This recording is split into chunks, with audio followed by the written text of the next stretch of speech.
She's not what you'd expect. She's tough and feisty, but gentle and tender.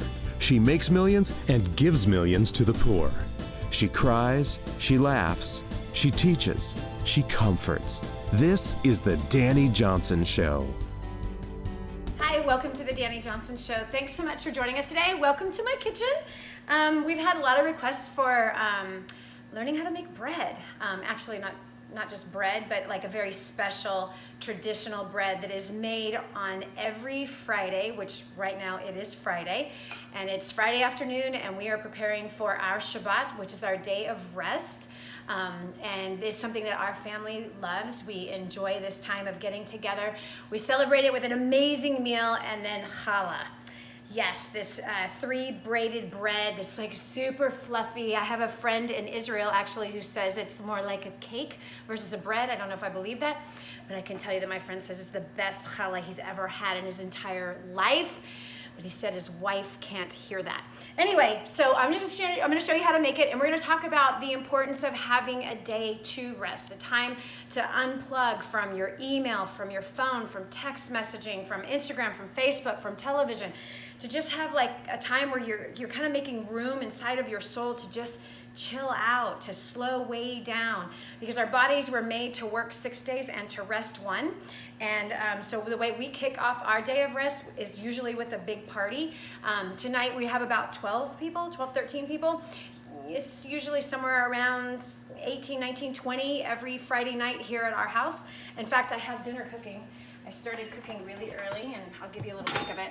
This is an amazing Israeli chicken, so when it's all done, it'll be filled with rice. It's like outrageous. It is so, and it's like so simple and easy to make. I'm gonna turn that up because it's really not cooking very well. All right, so we're gonna start with this.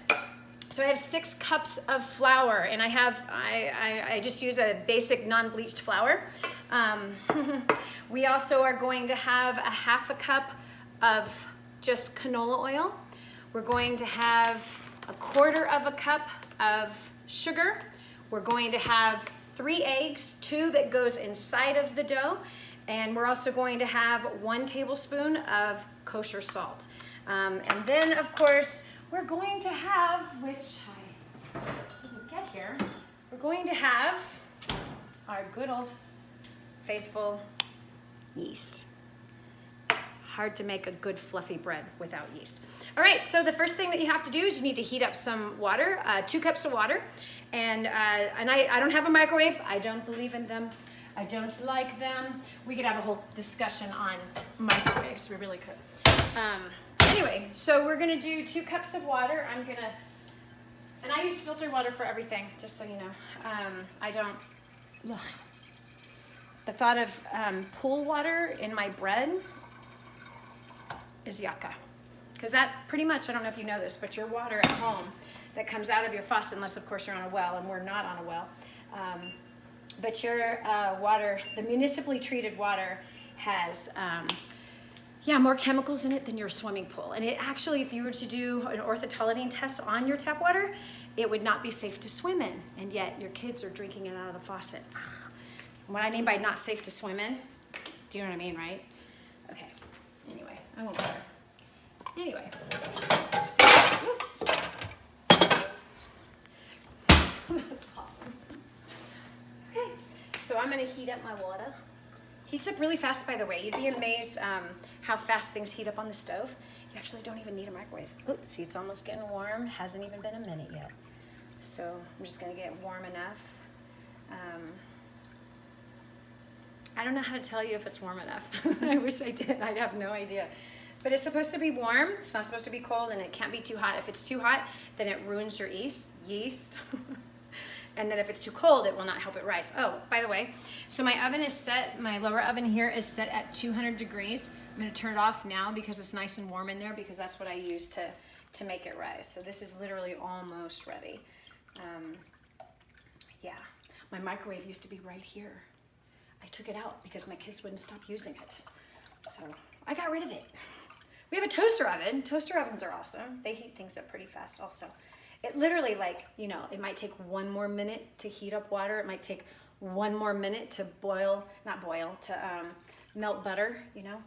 So there were some pretty scary tests that were done So we're gonna have 2 cups of water. And by the way, my preference would be to use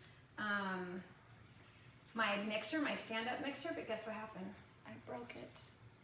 I broke it again. I broke it again. This is not quite warm enough. I didn't pour enough water. So I'm gonna heat up a little bit more of that. And I am just gonna have my finger in there. And by the way, yes, I washed my hands before we started to record this, obviously. Okay, that feels good. That's good. It reached its point.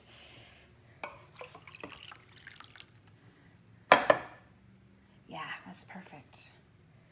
You can look online, to see what temperature is supposed to be. Do a hand test. All right, so I throw in my yeast and sprinkle it. You want to catch this. So you're going to sprinkle that yeast around. Oh, I love the smell of yeast. It smells so good. And it's about almost 2 tablespoons. I'm sorry. Tablespoon and a half, maybe 2 tablespoons. A little extra. Okay, so now I'm just gonna let that sit for a few minutes, and now I'm gonna mix my the other ingredients inside of my flour, mix it all in the same container. So I have 1/4 of a cup of sugar, and then we have 1 tablespoon. By the way, you can see some black in there. It's because I have black lava salt in here too. I have some left over, and I love it. It's good stuff. Okay, so I'm gonna just mix that together. And so basically, once this sits for about 5 minutes, the water with the yeast, once that sits for about 5 minutes, then I'm gonna slowly add the flour. I'm gonna slowly add the 1/2 cup of canola oil. It's best not to use olive oil because olive oil is a little too thick. It's like really quite thick. So it doesn't quite come out the same. It's a little too heavy, but canola oil turns out to be really great. And at our grocery store, which I love, we are able to get organic canola oil, very, very inexpensive. And I don't use oil all that much, but anyway, I use it every Friday with the bread, certainly. Financing a home can be a nightmare if you don't know exactly what you're doing. Ask me. I know this. That's why the first thing you have to do is find a mortgage company you can trust that has your back through the entire process. Whether you're buying your first home, upgrading your current one, or looking for an investment property, Rick Fujisaki at Wintrust Mortgage wants to win your trust.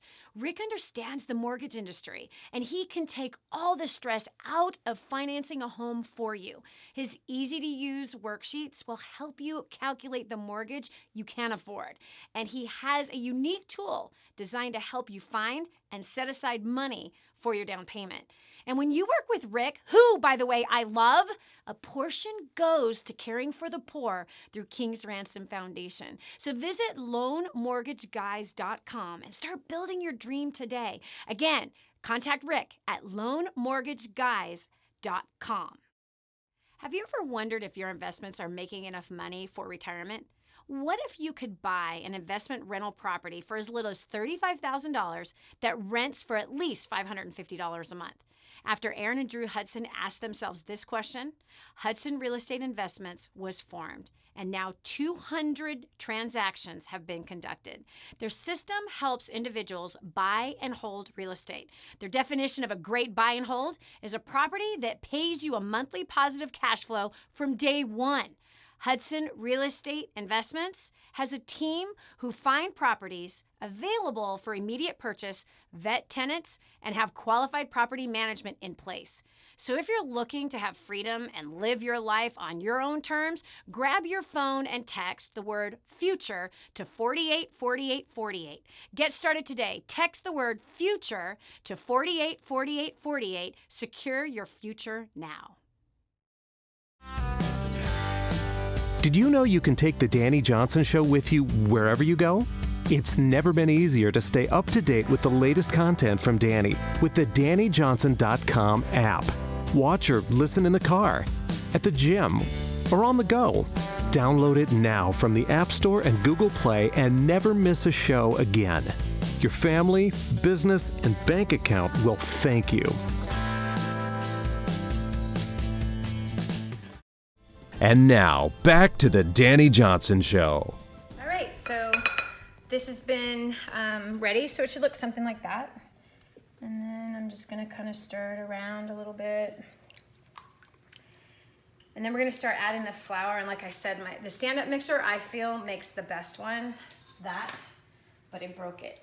So we're gonna use this until we can't use it anymore. So the standard in Danny Johnson's kitchen, improvise and imperfection. And that's what we'll be doing. So at one point, we will be mixing by hand. But to start it off, so you're not mixing forever by hand, mix it.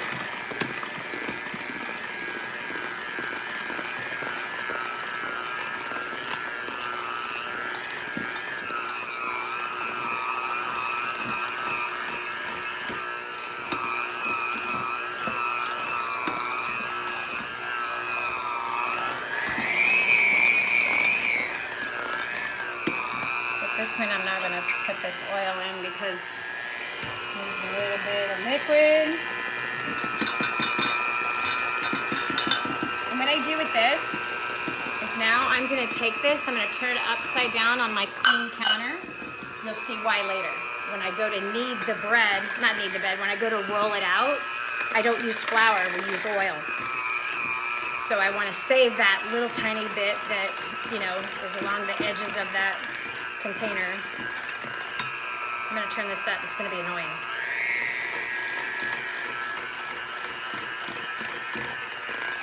Okay, let's take a peek.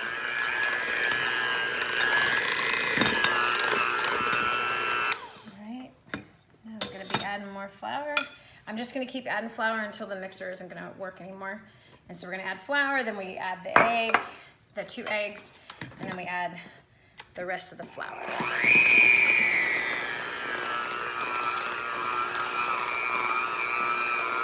This is a non-knead bread.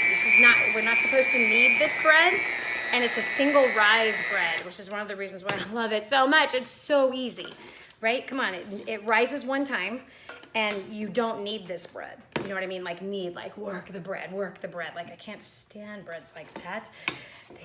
It's just too much work. Honestly, this bread is like so easy, and I'm telling you, it's like, oh, I'll just tell you it's a family favorite. It just really is a family favorite. So anyway, so all we're gonna do is we're gonna keep adding the flour, add the 2 eggs until it's all incorporated, and I'll show you here in a minute when it's all incorporated so we don't have you listening to spinning.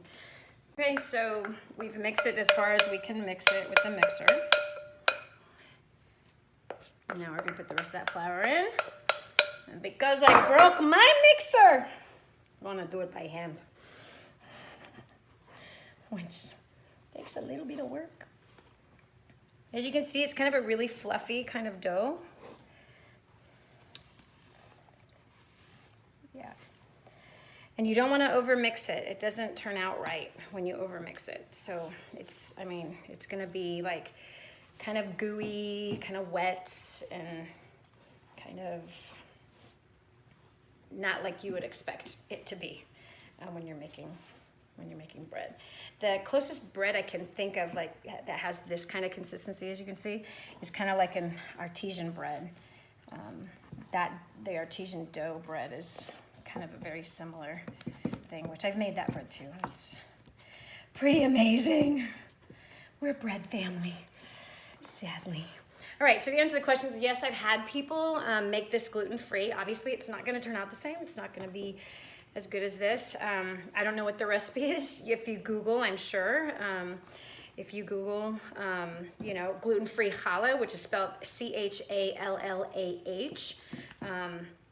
then, you know, you might find a gluten-free one, but we are not a gluten-free family. Thank God. Okay, there it is. So that's about what it should look like. And now what did I do with the bags? There they are. Okay, cool. Thank God for the handy person over there for me. There she was. Okay, so as you can see, there it is. Dink, dink, that's how it should be. Kind of really sticky and just like that. And by the way, so good. All right, here's a trick that I learned. I'm gonna cover it in a bag, cover it in a second bag. Once you tie it with my dough finger. Yummy. So you tie it, and then you're going to put it in the oven. Again, so you preheat your oven at 200. Preheat the oven at 200 and then turn it off because it just needs to be warm. The oven needs to be warm, so you're gonna let it sit in there for about an hour. And what's gonna happen in my bowl anyway is the dough will touch that plastic basically, or just below it. So voila, it's gonna sit in here. Again, you turn the oven off. Don't let it cook at 200 degrees. So you're gonna leave it there for about an hour. I'll check it in 1 hour, and then we're gonna roll that thing out, get it all pretty with the egg mixture and the sesame seeds, and then bake that baby. Can't wait to eat it. So Do you have a closet full of clothes yet say, I have nothing to wear? Are you a mom doing her best but desperately lacking me time? Or maybe your schedule has you dressing practically instead of powerfully. What if I told you there's a system, a blueprint that can save you time, money, and turn every head in the room, as well as impact the world through fashion? Friend, you're in the fashion business whether you like it or not. You're an ambassador representing your faith, your marriage, family, and business. Style is just a skill made easy with 123 Style Me. 10 steps to style success that will expand your leadership, save you hundreds of hours and thousands of dollars. This program will bring you peace of mind, reignite your marriage, make you more productive, respected, and instantly boost your confidence, equipping you to be bold and beautiful. Go to courses.lindapage.com. Again, that is courses.lindapage.com and make a priceless investment in yourself.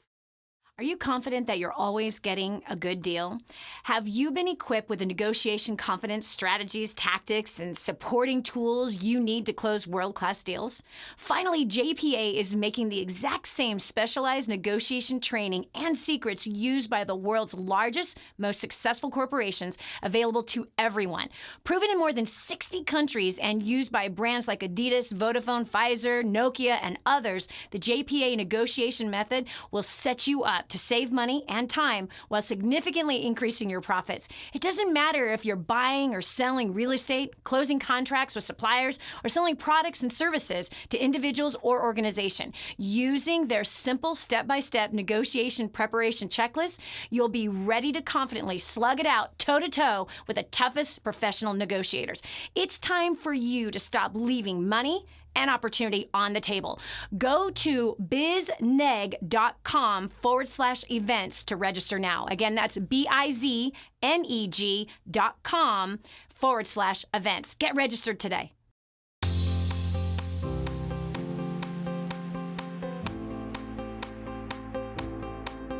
Prior to getting started with DANIJohnson.com and First Steps to Success, we were spending absolutely every dime that we made. We were really struggling financially. Since plugging in to First Steps to Success just 4 months ago, we started a brand new business that is doing very, very well. We've paid off $4,500 in debt, but the most important thing is my relationship with my husband has improved like dramatically. I mean, we have so much more fun together. You know, I don't know about you, maybe your finances, you're doing great, maybe you're debt-free, maybe your relationships with your spouse, with your family are great. But if not, if you have some areas in your life that feel a little out of control or there's things that you need to work on, I highly recommend getting to First Steps to Success as soon as you can. Prior to being dragged out to First Steps to Success, I was hopeless. I had no point to life. It was a day-to-day existence, working a job I despised for people I didn't respect. Deeper and deeper debt every year. You just couldn't get on top of it. I just had no hopes or dreams, none at all, and there was no point to life. But since coming out, we paid off $280,000 worth of debt, married the woman of my dreams. I came to love my job and the people I work for. I have all kinds of hopes and dreams. I get to watch them happen every day. I don't know what your life is like, you know. There's probably tons of hope. You probably know why you live and you got places you're going, but if you don't, you need to sign up for First Steps to Success. You go to DANIJohnson.com and you click on it and be here, because your life will not be the same if you do. Prior to First Steps to Success, I was drowning in debt, I was terrified of my bills, and I wanted to travel, but I never had the money. And since coming to First Steps to Success, in the last 14 months, I've paid off over $18,000 in debt. I've gone on 6 vacations, and I'm not terrified of my bills anymore. So if you want to learn some proven strategies to really learn how to connect with people, take your life to the next level, all while having a total blast, you need to get registered for the next First Steps to Success today. Prior to coming to First Step to Success, we were totally struggling, totally under the weight of $640,000 worth of debt, making $20,000 a month, but living paycheck to paycheck. So when we came here, and I realized that it takes a totally different skill set to keep money, to create wealth, than it is to make money, I have totally turned around our lifestyle. We have paid off $640,000 worth of debt in 2 years. We are debt-free as of June of 2013. I don't know where you're at. You might have all your finances in order. You might have a wonderful life. Your marriage might be all perfect and your kids are behaving. But if not, if one of those things is lacking, you gotta get here. Book your next event. You need to be here. You will not regret it.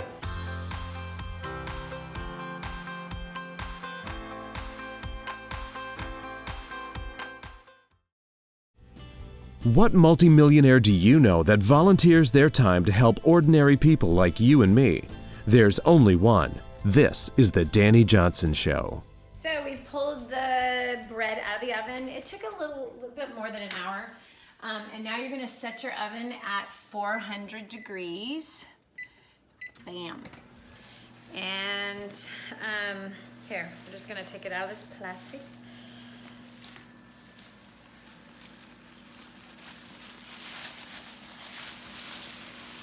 Look at that beauty. I have this nice tool that I like to use. You know, like your rice cooker. Do you have a rice cooker? This is the rice cooker tool. Works great for this.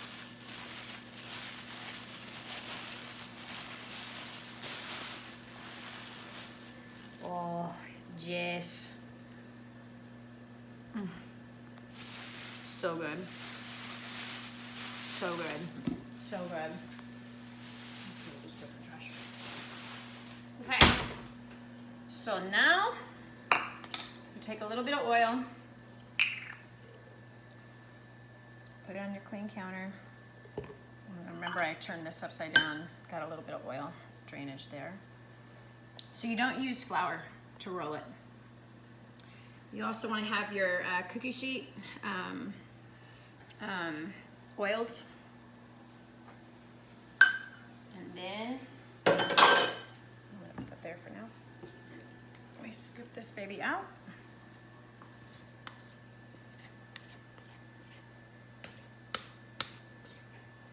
on the oil.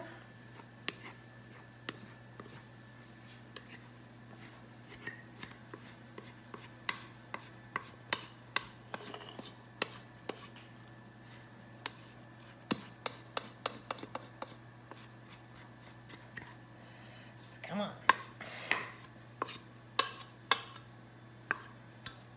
So again, it's just it just rises one time. Like a lot of breads, you have to rise twice, which like takes so long. This is not a bread that takes forever to make, but boy, you can ask the other people who are quietly standing by back here. How's that challah? It's amazing. Oh, really? Oh my gosh, It's to die for. it's amazing. I wish we could turn the camera around on Rachel, who's filming right now, because Heaven. yes. At the beginning of the show, we were talking about the importance of having a day of rest. I actually started keeping a day of rest 21 years ago without realizing that there was actually a biblical day of rest, and not even realizing there was a biblical commandment, even though, like, you know, the 10 Commandments says keep the Shabbat holy. Didn't even realize the significance of that. It's pretty sad, isn't it? That we can go to church and not realize the significance of what God says. Okay, so I make 2 of these. So we're gonna cut this dough in half. And the reason why there's 2 is, remember, God said to work 6 days and to rest 1. And then when the children of Israel were out in Egypt, out in the wilderness, after they came out of Egypt, they were told that on Friday afternoon to take 2 portions. So there really is, it was actually a Friday, to take 2 portions of the manna that would be fallen from heaven. I didn't do that very evenly. To take 2 portions, because that we were not supposed to work on that Saturday. Saturday was supposed to be the day of rest. And so this is traditionally one of the reasons why we have two challahs on a Shabbat, so that it's representation of that we're keeping that commandment, we're keeping the food another day, so that we're not working on Saturday. Okay, so here's how you roll. It's really simple. And by the way, I've taught my grandkids how to do this, so you can do this. This is not difficult. So you kind of use your palms, and you go lightly rolling from this side out. And by the way, if you don't get this right like the first time or whatever, it's okay, man. Just keep practicing. It's gonna get better. It took me quite a while. The first couple times I made challah, first of all, it wasn't this recipe, and I've perfected this recipe that I gave you. I made like bricks. They were flat bricks. They were awful. They were terrible. We still ate them because I won't waste anything, but yeah, they were just bricks. And usually my grandkids are here for this, but for the sake of, teaching you how to make it, they're usually here around 3 o'clock every Friday afternoon, right after they get out of school. My 2 grandsons are in a school, and my 2 granddaughters are, at least the ones that come and do this. My grandson Landon loves doing this with me. He loves rolling it. He loves painting it with the egg mixture. Okay, so there you go. Let's go ahead and braid that because we're running out of time. Okay. So now we braid.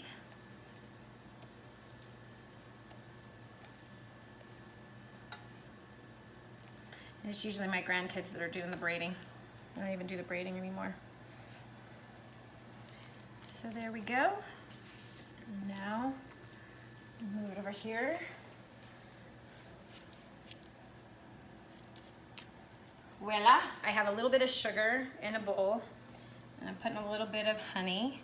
There's an egg, and we're gonna put some vanilla in here also. You whip that together.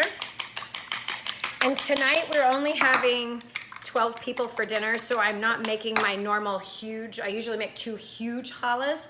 There's no reason to make the 2 huge challahs, meaning usually one challah is this way, one gigantic thing. So I've basically taken one recipe and I've cut it in half and made it into two loaves. So you just put a little drop of vanilla then you whip that together, and then we're gonna paint it on the challah. Okay, so you now take the eggs mixture, little paintbrush, pastry brush, whatever, and go ahead and put it on top of your challah. You paint it, and then you are going to add sesame seeds. And a beautiful tradition that happens inside of Hebrew homes and Jewish homes all over the world is that we take one portion of the bread, a little tiny piece of the dough, and it's kind of like a burnt offering, if you will. It's an offering that we don't eat. So voila, we're gonna stick that in the oven, and we'll show you what it looks like when it's hot.